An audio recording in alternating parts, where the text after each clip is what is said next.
Now, I want to turn to Pierre Poilievre for a minute here, who, as I've never tired of saying, I've known Pierre Poilievre. It's not like we're best friends, but I've known him before he was an MP. I've known him for over 20 years when he was in Calgary, and I've watched him grow as a politician. I knew there was something about this guy when I first met him in Calgary. It was actually the night Stephen Harper won the leadership of the Canadian Alliance Party. That's before he won the Conservative Party of Canada leadership, but that's going a way back.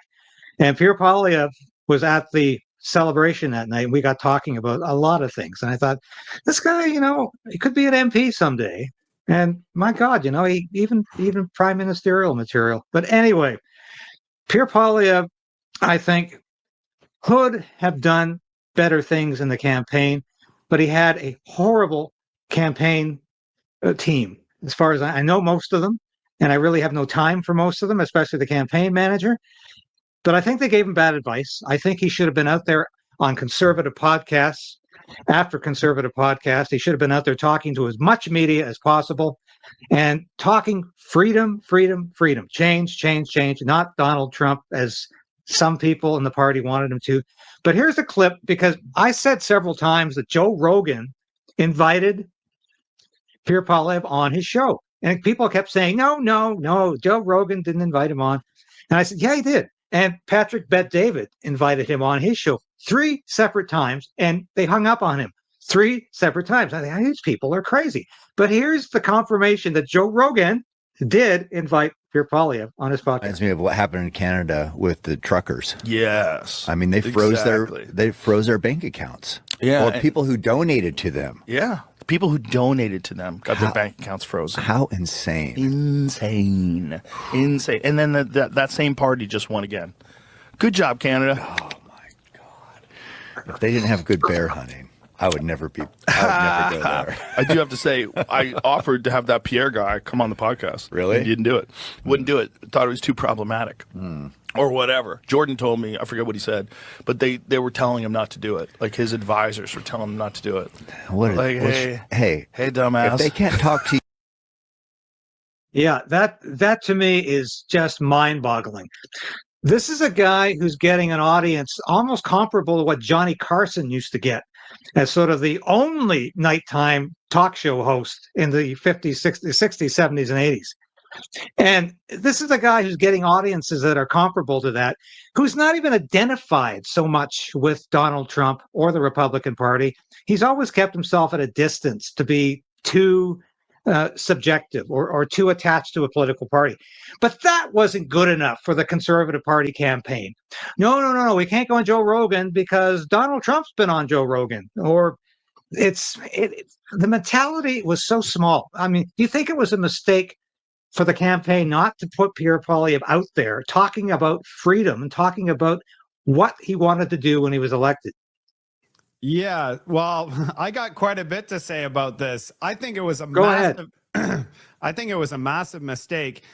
Some people online's blowing up about this story. There's one side that says, if he went and did that, it would be bad because, mainstream media is going to attack Pierre and say, look, he's Orange Man bad. He's going on to US podcasters and he's going to sell us to Americans. So those groups believe that if he did that, it would be seen as it will double down on the fear of Donald Trump. And it would, and then there's the other side, which I believe I'm part of, is there's no such thing as bad publicity. Get people around the dinner table talking. And one thing that people don't understand is Mark Carney's speech is curated. We literally for 2 months heard the exact same speech from Mark Carney over and over and over again. He never went off script ever. And when he did go off script, he looked awkward. He didn't know what he was doing. He was doing elbows up. It was really awkward. But the thing about Pierre Poilievre and the difference between the two candidates is Mark Carney is scripted and he's making deals behind the scenes. For example, when we found out later that Donald Trump said 51st state during their first meeting, and then CBC's like, oops, we forgot to ask them. It's on us. It's like, no. He's not going to share with the public what happened during the meetings. He's scripted. He's following this thing. But if Pierre Poilievre went down to talk to Joe Rogan or any of the major podcasters, unscripted, 3 hours, and just shooting it. Like there's questions. It could be like way off questions, but that would really get the Canadian public to learn and understand who this person is, because there's a lot of good with Pierre Poilievre. There's so much that we need to know about. All they see is him in the House of Commons attacking the Liberals. And so they are like, we don't like this guy because he's a bully like Donald Trump. This would be an opportunity for him to remove the layers of an onion and for people to actually know who he is for real, because those podcasts are amazing at discovery. Like, who is this person? It's unique, right? And another thing is he would get let's talk about Mike Myers for a second. Mike Myers and Mike Myers with this, he was the one that started with Mark Carney, the elbows up thing. That commercial that they did got 12 million views. This guy's American. These two individuals have not lived in Canada for over 10 years, and then they're coming in elbows up and telling us to be Canadian patriots, wave your flag. It's unbelievable. And Pierre Poilievre, the reason that I believe his team said no to him going down to Joe Rogan is because they're scared of Canadian media. They're scared that the media was going to do 24 hours a day bashing him. Look at him, he's going to Joe Rogan. But the thing is when you start looking at the polling numbers and the polling companies and you see that you're trailing, you have to make big, bold decisions. You're not going to win. So who cares about mainstream media? One other thing is, if you go to another country and do podcasting over there, that is something that mainstream media can't control. They can't control media outside of Canada. So it's a huge win. They can't stop it. It's massive. They can't spin it. And then it would be all over US news as well. Trump would be like, shoot, this guy's pretty cool, because he doesn't know him that well. So maybe it's an opportunity for Trump to know who Pierre Poilievre is as well. And maybe opens up, say, you know what? I kind of like this Pierre Poilievre guy, because we all know that Trump was favoring Mark Carney because he doesn't know Pierre Poilievre. All he knew about Pierre Poilievre was like, we're going to retaliate tariffs and we're going to make Canada strong so we can stand up to you.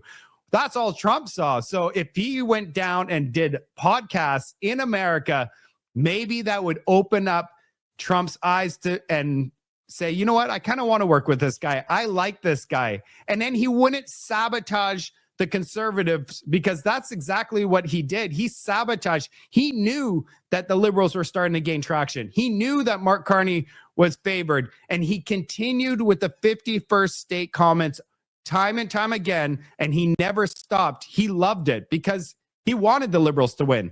So I believe it was a massive mistake, and they need to fire any of the people that said no to this and replace them before the next election. Otherwise, the Conservatives have zero chance at winning the next election if they keep the same team around them, because it wasn't, yes, we got the most votes in 40 years. Yes, but was it enough to win? All that matters is you need to win. And my take is if you have an opportunity to get in front of an audience of 15 million raving fans, and then on top of that, all of those, that interview would have been clipped, like clipped by me, probably clipped by you, clipped by all of the content creators in Canada. And there would be like 100 million views on everything. It would be such a huge opportunity. And yeah, it was completely wasted. It's very unfortunate. I don't think there's a word you said there that I disagree with. But of course, his campaign manager is the same woman responsible for the 2015 defeat of Stephen Harper. And that was a campaign that Stephen Harper could have easily won had it been handled in a little different way. But once again, it was handled in, like, ignore the media.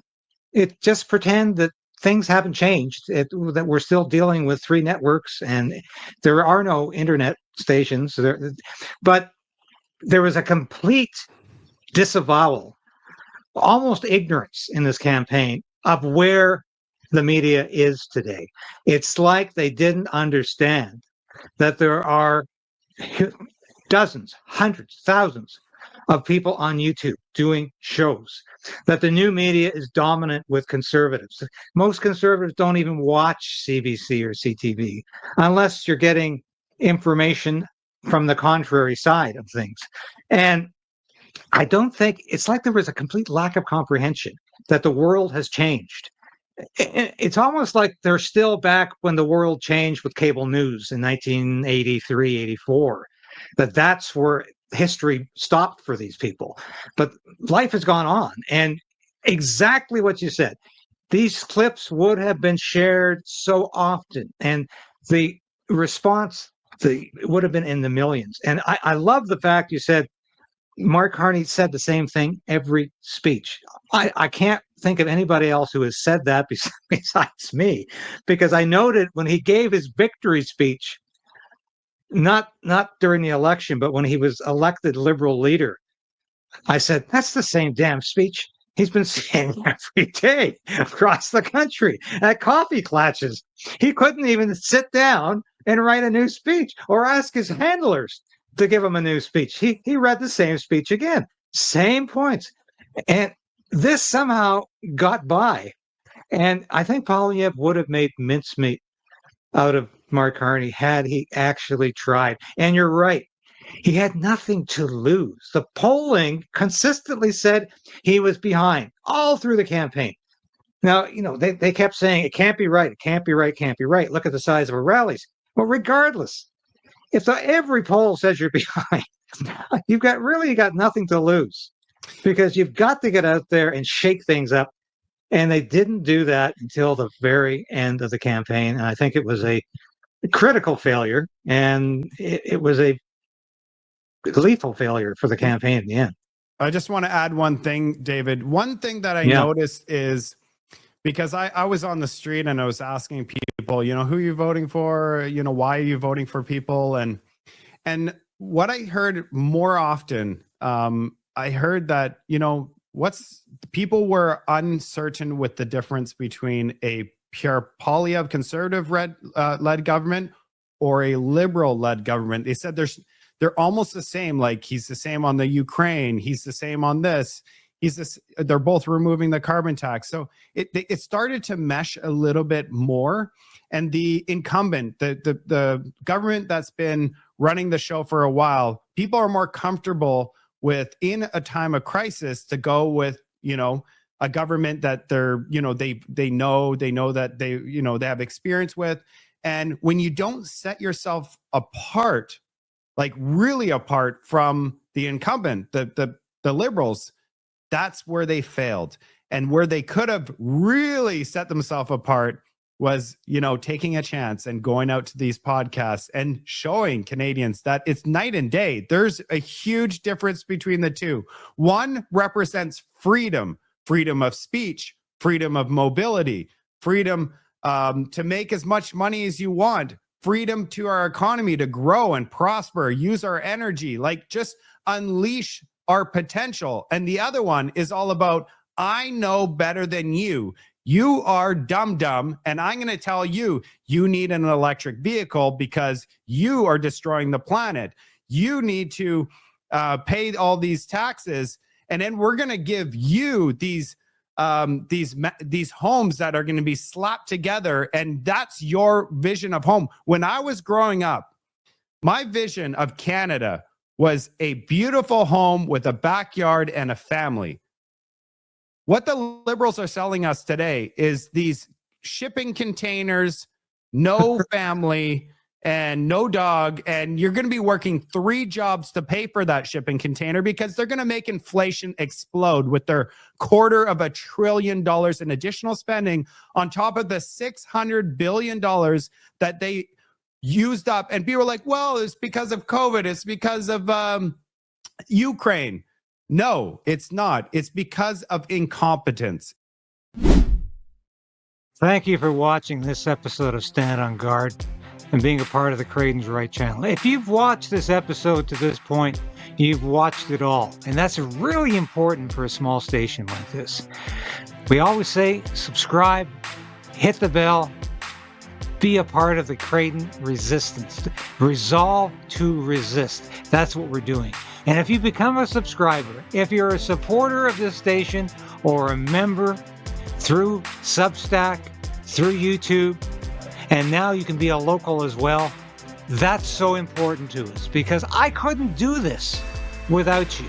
I made a decision to become an independent journalist about a year ago because I wanted to bring all of my experience in the military, in journalism, to you. I don't promise anything I can't deliver. I don't offer clickbait. I offer truth. The truth is out there, and it's my job to bring that truth to light and to you. Thanks for being a part of the Crayden's Right resistance, and we'll see you again soon. So we are in a very precarious position in this country. We need a political change, but we also need to resolve to resist.